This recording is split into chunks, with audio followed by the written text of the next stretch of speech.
Hello everyone, welcome to Amirdham. இன்னைக்கு நம்ம சேனல்ல ஒரு சூப்பரான தீபாவளி ஸ்வீட் தாங்க பார்க்க போறோம். குட்டீஸ்ல இருந்து பெரியவங்க வரைக்கும் ரொம்ப விரும்பி சாப்பிடக்கூடிய ரவா லட்டு எப்படி செய்யறதுன்னு இந்த வீடியோல பார்க்கலாம்.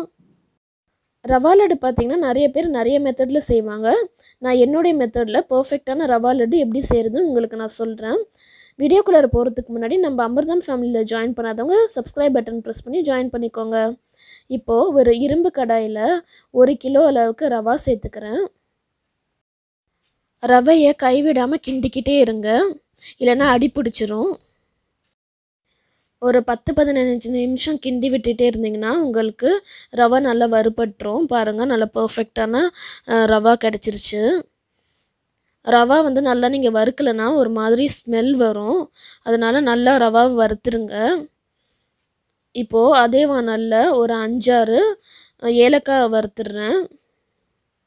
ஏலக்காய் பார்த்திங்கன்னா நான் சர்க்கரை கூட சேர்த்துறேன். சர்க்கரையை வந்து நான் மிஷினில் கொடுத்து அரைக்க போகிறேன். ரவா சர்க்கரை ரெண்டுமே மிஷினில் கொடுத்து தாங்க அரைக்க போகிறோம். சர்க்கரையிலேயே ஏலக்காய் சேர்க்கறதுனால நல்ல ஒரு வாசனை கிடைக்கும். அதனால இந்த மெத்தட் ஸ்கிப் பண்ணிடாதீங்க.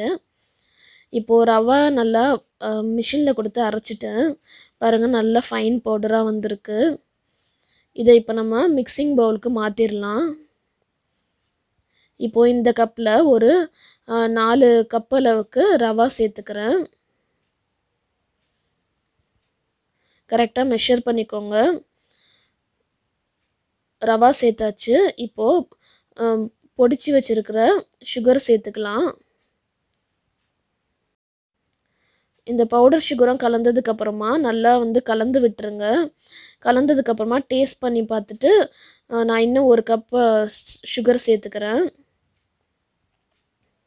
நல்லா கலந்திங்கன்னா தான் ஈவனாக ஸ்ப்ரெட் ஆகும்.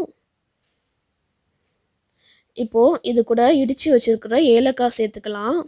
நீங்கள் வந்து ஏலக்காய் பவுட்ரு கூட சேர்க்கலாம். ஏலக்காய் பவுட்ரு சேர்க்குறதோட இந்த மாதிரி க்ரஷ் பண்ண ஏலக்காய் சேர்த்திங்கன்னா நல்லா வாசனையாக இருக்கும். இப்போது ஒரு கடாயில் 1/4 கிலோ அளவுக்கு நெய் சேர்த்துக்கிறேன். நெய் நல்லா சூடானதுக்கப்புறமா ஒரு 50 கிராம் அளவுக்கு முந்திரியை நல்லா உடச்சி வச்சுருக்கேன். அதையும் சேர்த்து நல்லா கிண்டி விட்டுடுறேன்.